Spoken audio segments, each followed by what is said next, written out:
The way we think about dual cab utes is changing, and there's no better evidence of that than this car, the brand new petrol-powered Volkswagen Amarok. If ever there was a ute to convert a staunch city slicker, this is it. In top spec Aventura guise with all the bells and whistles, an engine you'd more likely find on an SUV, and a focus more on-road rather than off-road driving, the Volkswagen Amarok may share some of its key DNA with the Ford Ranger, but seems to be targeting a different buyer entirely. Me. But before I share all my ute-related epiphanies with you, make sure you like this video, subscribe to our channel, hit the bell icon so you're notified every time a new video goes live. And if you're more of a reader than a watcher, you can read the full written review now at Drive.com.au. The Aventura is the most expensive grade of Amarok you can buy, and it starts at $79,990 plus on-road costs. That's $3,000 more than the most expensive Ford Ranger, Raptor not included, making the Amarok one of the priciest dual cab utes in Australia, excluding the giant American pickups becoming more common here. Under the bonnet of my Amarok Aventura is a 2.3 litre four-cylinder turbocharged petrol engine, sending power to all four wheels via a 10-speed automatic transmission. You can also buy the Aventura grade with a 3 litre turbocharged V6 diesel engine for the same price. Spending all that extra money to get into the flagship Aventura grade does come with its perks. For starters, you get these 21-inch alloy wheels, you get chrome exterior accents, you get a powered roller shutter over the tub, and you get leather seats, leather doors, and leather dash inserts on the interior as well. I'll start with my personal honest thoughts. This thing looks really fantastic and kind of not traditionally ute-y. I like that it has this sort of SUV feel at the front. I love the chrome accents, and I'm particularly fond of the compass motif back here, which is unique to the Aventura grade. I think it just looks really cool and elevates this car in general. My other impression is this thing is huge.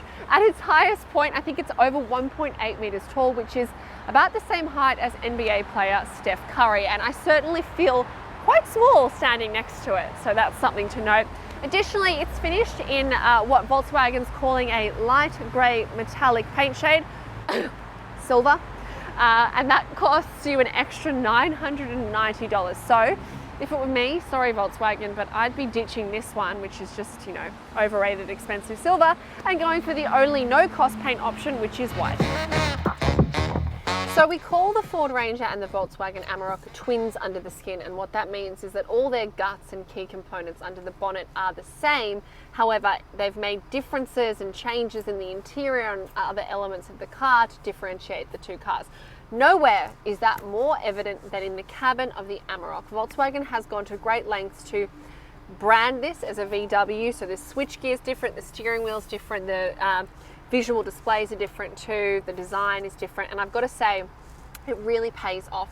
This feels like a really premium interior, and to be honest, I could forget I'm actually in a ute at the moment. It feels more like it belongs in a sort of luxury SUV. I really love these leather seats. They've got kind of a two-tone upholstery with lots of detailing on them, electric adjustment for both front seats, heating, really comfortable, really great. They've still got the same kind of wacky door handles as the Ford Ranger, where you kind of have to pull it towards you, and it's sort of like a clutch it, I suppose is how you describe it. I don't really know. There's probably a technical term for that, but I kind of like those. They take some getting used to, but once you're used to them, they're great. Big call out for me personally is this awesome 12-inch portrait-orientated touchscreen in the middle here. I love a portrait-oriented touchscreen. I don't know why, it just feels really fresh and modern and different from the usual. And it's paired to a 12-inch digital driver display as well. The displays are really crisp, the graphics are really strong. The navigation screen in particular just looks really premium, the colors are great. Apple CarPlay is wireless, and I found that super easy to pair, and it stayed connected the entire time, zero glitches, so that's really impressive. You've also got a wireless phone charger as well, a large group of people coming to join me in this filming process. And I just enjoy the fact that there's sort of leather on the steering wheel, leather across the dash, this really nice kind of silver grained material around the gear shifter. It looks really elevated. I love these little tabs down here to switch between the parking mode and the menu. I think they're really great. Don't love the fact that the climate controls are touchscreen. I always just find that's very distracting. The other thing about the touchscreen is that it's weirdly placed. It feels, because my seat is quite up and my seating position is quite high, this feels quite low, so I feel like I'm looking down, which isn't normally a problem for me in like even large SUVs. It feels like the screen's sort of positioned here. So it is a little bit distracting. Of course, most of your key info can be accessed through the digital driver display. So that's all right, I suppose. If you're on the move, you can rely more heavily on that. But I do worry that that might prove distracting. Same with the climate controls. They're sort of in the lower half of the screen, and once you hit them, they pop up. But that takes another layer of difficulty over just having physical buttons. There's no button on the steering wheel to hang up your phone calls. That is like my most used button. I'm calling everyone all the time while I'm driving. So if I can't hang up easily by the steering wheel, I don't know, my life's a mess. I don't know what to tell you. Other things to call out, there is a lot of storage. This is a big car. They've made good use of it. I thought the cup holders were kind of small. I thought they'd be bigger, but anyway, they're fine. They clearly can hold a keep cup and my Dare iced coffee that I haven't even taken a sip of, but it's more of a prop here today. As I mentioned, wireless phone charger, sizable door bins. They're not huge. They'll hold a water bottle. You've got a sunglass holder up here as well. It's handy. And a dual glove box set up as well. That's really cool, I thought. So you've got obviously your traditional glove box down here, and then this pops up as well, which I think is just good for storing things like phones, house keys, etc. And a little storage tray up here at the top of the dash. This glove box, central glove box with storage, is weirdly small. It looks really big. The lid is huge. You open it up. It's not tiny. It's just like maybe a half the size of the lid. So why did you have such a big lid? I don't know, but it's there, so that's a plus. Generally speaking, I just think they've really nailed this interior. I think it looks beautiful, it feels premium, it's stylish, it's un-ute, which is a compliment if you ask me. Usually I get in a ute and go, yep, this is a ute, this checks out. And here I'm like, oh, this could be, you know, a Tiguan. It's beautiful. And obviously some of that's a function of the Amarok, some of that's a function of having the Aventura grade, which is the most expensive. But if you are someone who's looking for that premium feel a bit upmarket and a bit luxury, then this car has nailed that brief. All right, the back seat of the new Amarok has grown compared to the old Amarok. So that longer wheelbase has created a bit more room to play with. And I've got to say, it's an accommodating back seat. It's not huge. Certainly in a car of this size, I would have expected quite a lot of legroom, but that seems to be the case with dual cab utes, is you do have to accommodate that tub. So even though it feels like a big car, it's not as capacious in the back seat as maybe you might expect, but there is enough room for adults, kids, the like, everything. The seats are nice and comfortable and supportive. I've got heaps of headroom. I'm quite tall at about 178 centimeters. So I think most adults will find this back seat really comfortable. There's also some really useful amenities I'm going to talk you through. On top of the sort of bottle holders in the doors, there's also this armrest that folds down. It is a bit annoying though, because it's this little tab here kind of unlocks it and then you have to pull it. You can't just pull it out. So just takes a little bit more effort. There we go.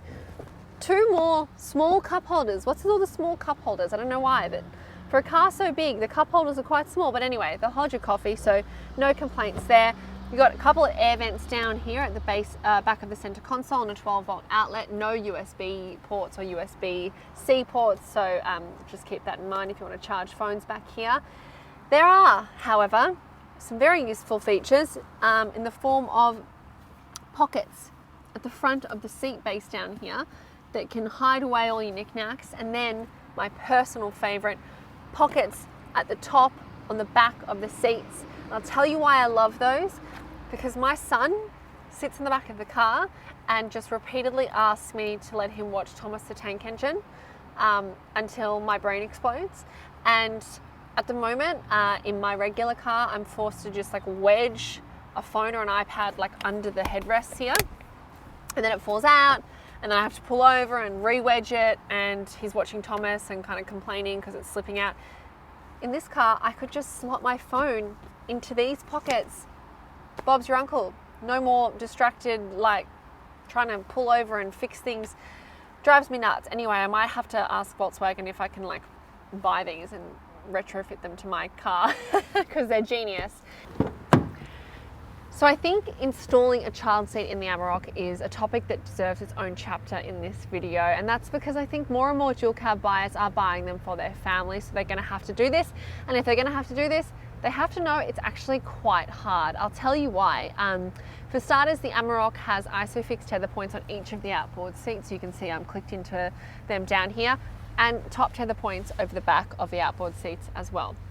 Where it differs from the handful of other utes I've driven or sat in is that while usually the Hilux or the BT50 and I think the D-Max as well have a top tether point at the center of the backrest, the top here, so you just loop your top tether around the headrest and click it in here, the top tether points on this car are behind the back of the seat, so you actually have to bring, I'll show you, the entire backrest forward to access them. So they're really like slotted in behind there.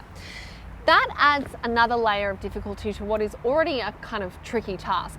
First of all, these tether points down here are buried really deep between some really thin seams. So just like jamming your finger in there and trying to get the tether to click in is really hard. It took me 5 minutes each side. Like it was really, really fiddly, and that I was already broken out in a sweat by that point. And then the tether point, first of all, you have to pull the seat back forward by pulling this little tab here.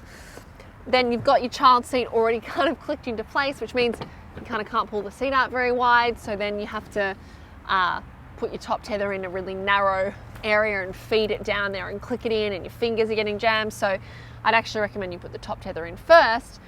But once you've done that, you've still got to kind of get the seat back to lock back into place. And so that's quite an effort as well. It requires a fair bit of force, because if I just put it back like this, it doesn't click in. You can see, and I can't really fold it very far forward because my child seat's there. So you really have to give brute force. Oh, God. Okay, last attempt. Got it, finally. But as you can see, it's really hard. Imagine having to put another one in now. It's a full workout. I don't recommend it. Obviously, I'm moving my child seats more than the average person would, so I acknowledge that I'm quite unique in that sense, but it is just another level of difficulty over and above how hard it is to install a child seat in a regular SUV or wagon or something like that. So keep that in mind, and feel free to come back and watch this when you have to do it, and we can struggle together. The Volkswagen Amarok has a minty fresh 5-star safety rating from ANCAP, and on this grade, the level of driver assistance and safety tech is impressive. It's worth noting that lower grades of the Amarok miss out on blind spot monitoring and a rear cross traffic alert, but the Aventura includes both as standard. The Volkswagen Amarok comes standard with autonomous emergency braking, an intelligent speed limiter, traffic sign recognition, adaptive cruise control with lane centering, lane keep assistance, and a lane departure warning. Now, if you've watched my videos before, you'll know I'm usually more comfortable talking about boots than I am tubs, but here I am with the ute, so I'm going to give it my best shot. And the Amarok has a payload of 872 kilograms, so that's including your passengers as well. It's not just what the tub can carry, so keep that in mind. And that is a little bit less than some rivals. I think the Mazda BT50 has around 20 kilograms more listed, so that's worth noting. But otherwise, I found this tub really well appointed. I'm going to show you some of my favorite things. There is a step down here so that you can easily get up to access the tub. That's great. The only problem is the minute you lower the tailgate like this, that step becomes unusable. So while some rivals actually have steps over to the side, which make a little bit more sense, that step is really only for when the tailgate is up. Also, on that note, I think anecdotally, I know that this tailgate has been designed to feel a little bit lighter to lower. That's great. For me and my weak arms, it's still really heavy. So I'm sure Volkswagen's put a lot of effort into making this not too cumbersome, but for me personally, I still find it to be a bit of an effort. Now, one of my favorite things about this tub, actually on this car in general, is that on the Aventura grade, you get this powered roller shutter as standard. That's really handy because when I've had utes previously, I've been worried about putting my son's pram, for example, in the tub and then it getting wet because it's always raining in Melbourne. So this is really cool. You don't have to buy an extra accessory to cover the tub. It's just built in, and the mechanism's really smooth and elegant. You just hit the button on the key twice. Just slides back, so smooth, so clean. It's really elegant. Now, one of the big strong suits of the Amarok is the width of the car. So between the wheel arches, you've got 1.2 meters of load space to play with, and this tub is 1.5 meters long. I found couches on Google that are smaller than those dimensions. So in theory, you could fit a small two-seater couch in here without having to really modify or do anything. It will just slot in there nicely, and all your friends will love you for when they move house. It's just a great benefit. And finally, as on many dual cab utes these days, there is a full-size spare wheel under the tub. So something funny to consider is that the engine in this car is essentially the same engine used on the Ford Mustang. And let me tell you folks, Ford Mustang, this ain't. Normally on paper, outputs of 222 kilowatts and 452 Newton meters would be enough to put any suburban SUV to shame, but a lot of that goes toward just shifting the sheer heft of this thing. It's no small feat, and I do feel like it cancels out any performance properties. That's not to say that this thing isn't really gutsy, because it is. It's just not particularly sharp or punchy in terms of acceleration. I was surprised to find that off the line, the 10-speed auto is really perky. Response is great when you're getting moving from the traffic lights and things like that. It just kind of loses a bit of that zest as you get up to speed and sort of move up through the gears. It's sort of a little bit more docile in its response, but that is sort of what I would expect from a car of this size. And I will say I was never wanting for power and really never wanting for response either. So it kind of walks a really comfortable middle ground, and at times is surprisingly perky for something that is essentially a giant truck. Let's talk steering in this car, and I will say the steering feel in this car is really lovely. It's a nice, light, agile feel, and the response is really good too, and nice and direct. That's not normally the case in utes. I find that the steering feel is heavy and, like, for lack of a better word, kind of meaty and beefy, and it's sort of hard to get around corners. It feels really cumbersome around town in tiny side streets. This does a really nice job of counteracting the size of the car. Visibility actually is also really great, especially for a ute. It's a big glass house. That rear windshield is really wide because it is a wide car.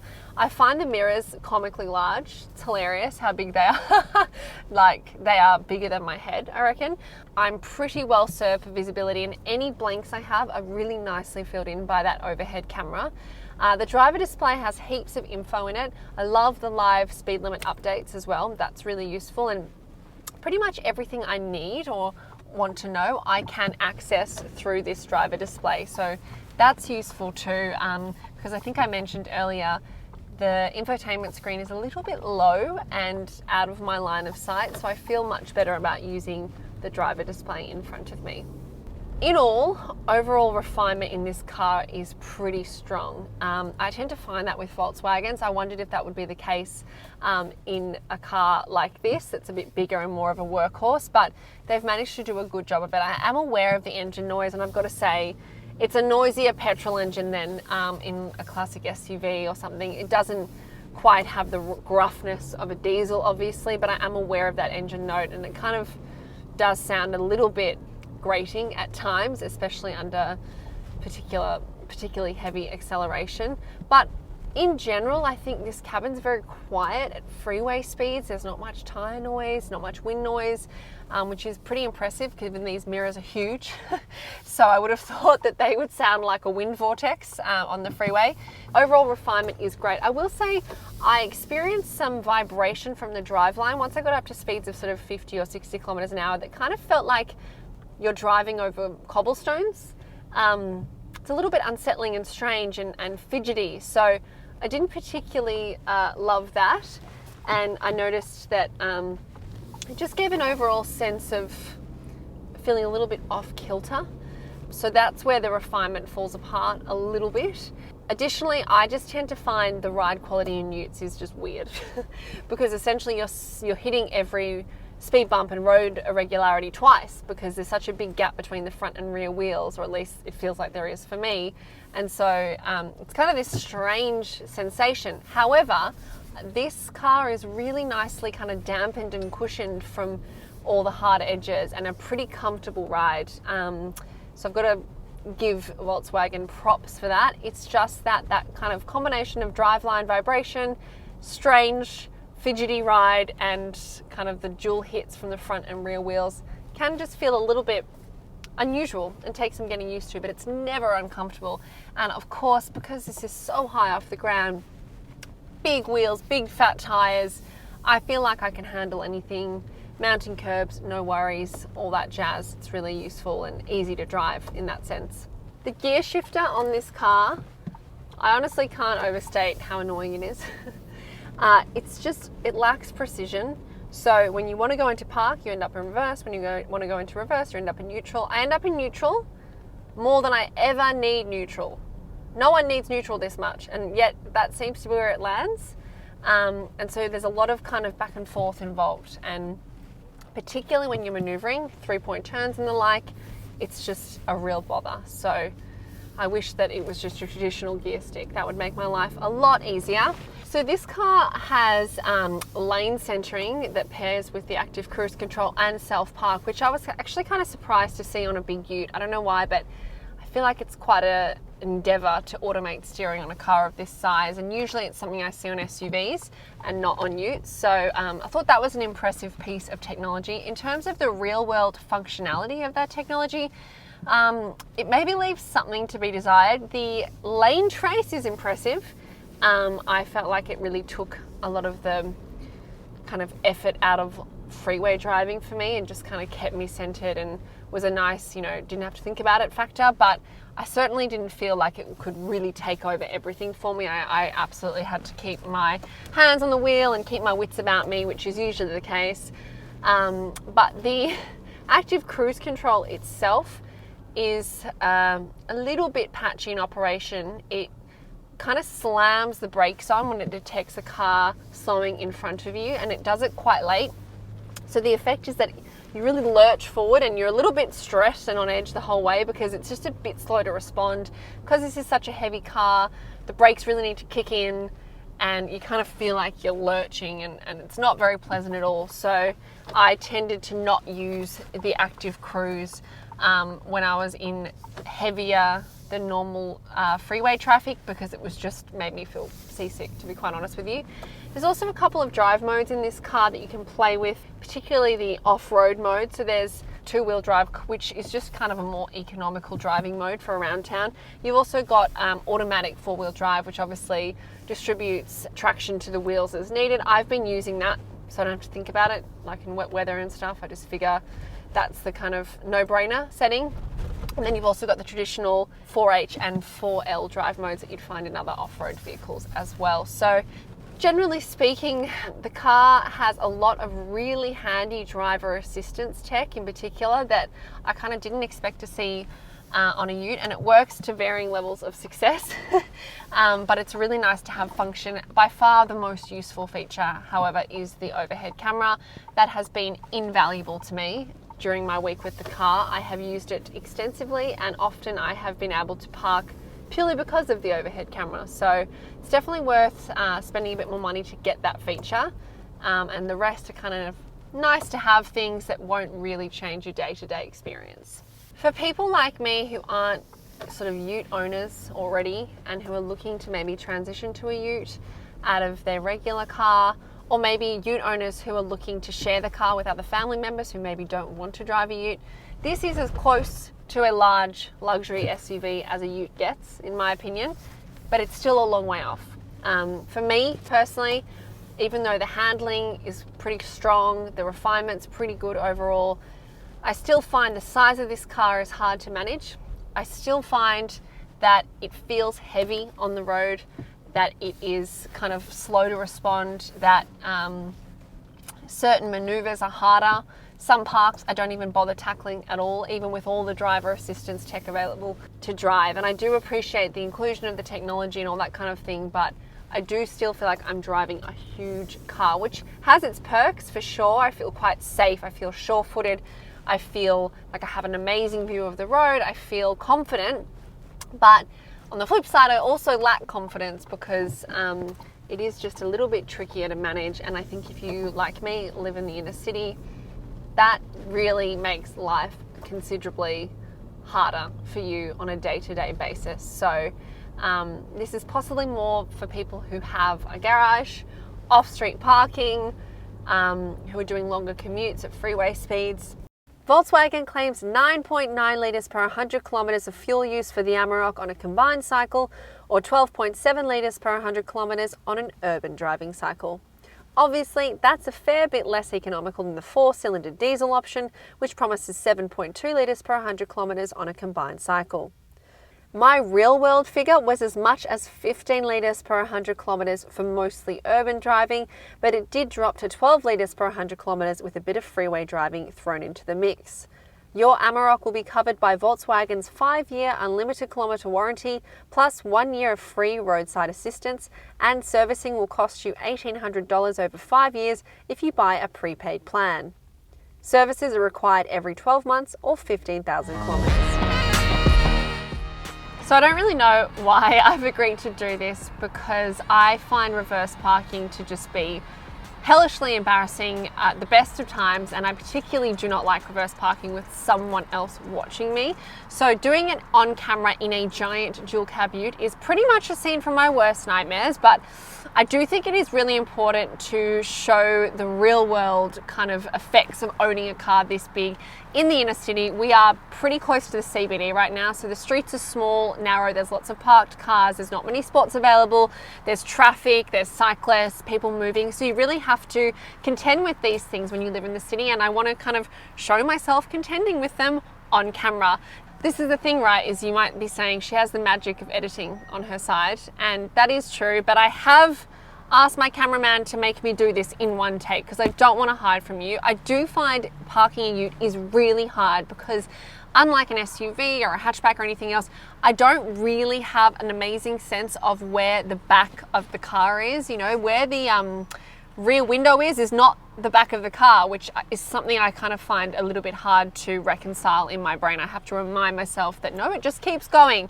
But I will say the Amarok Aventura has all the bells and whistles. So I have an amazing crisp overhead camera, I have a reverse camera, I have sensors, I have everything. So if I can't do it in this ute, then I can't really do it at all, let's be honest. So I'm gonna give it a shot, wish me luck, and just be nice, okay? Be nice. Not all of us have the gift of spatial awareness. Here goes nothing. All right, I'm gonna start.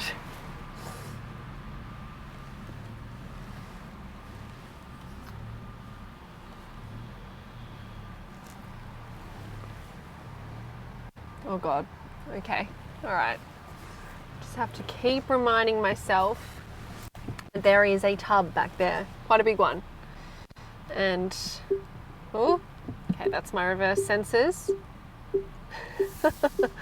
I tell you what, if I didn't have this overhead camera, this would be a lot harder.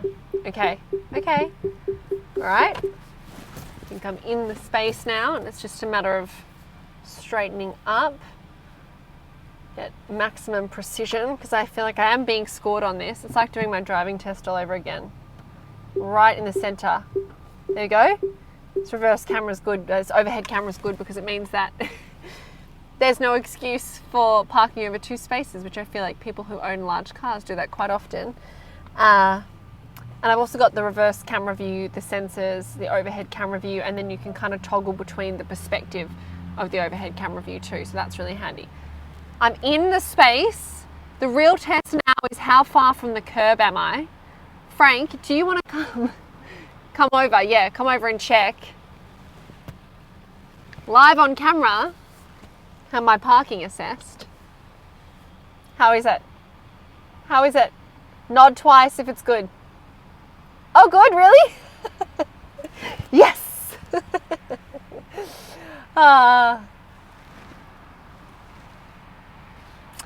I feel like I would like to thank my family, my parents, my colleagues, my overhead camera, and just me for being an incredibly talented driver. Can I say I was just born like this? The other option, if you're not super confident with parking or in a bit of a pickle in a tight space, is that the Amarok Aventura has a self-park functionality, which is pretty cool to see on a ute. I often see it on sort of small, medium SUVs and kind of smaller cars in general. So I thought it was pretty impressive that this car is able to park itself. You access it by hitting the little P toggle down here. It pops up this. It's the park assist option. Now, drive forward, it's telling me to do, and then it should hopefully register the space. I've already passed one space, so I might have to just keep going to the next space. And this is usually my issue with these systems, is they kind of require a fair bit of precision, and often when you're reverse parking, you don't have all the time to do things. There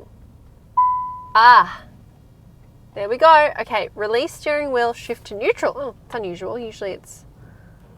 Okay, release brake to start. Hold park button. Is that this button? Okay. Okay. Whoa. Oh, I hold it down the whole way. Okay. Sure. That's weird. That feels strange that I have to hold this button down. Oh, okay. Not loving. Oh, I'm quite far out from the curb. Okay. Okay.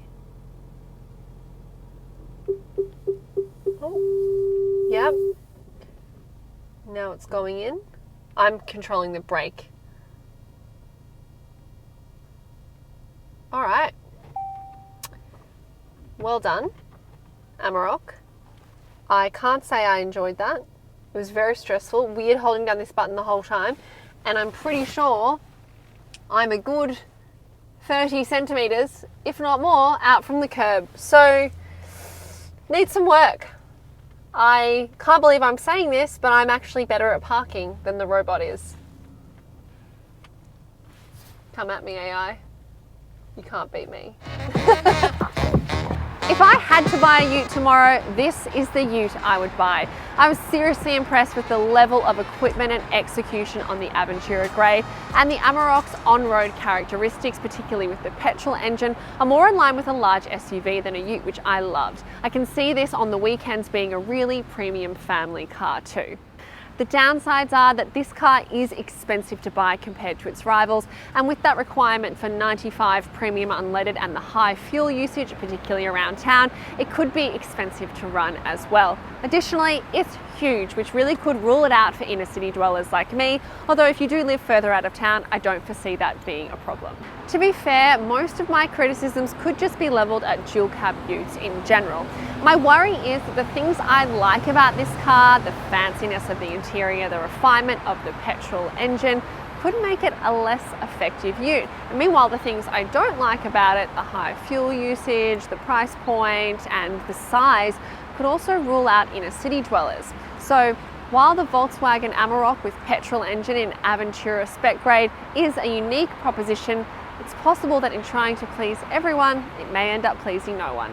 In the context of the wider Amarok range, the petrol Aventura was always going to be something of a niche proposition.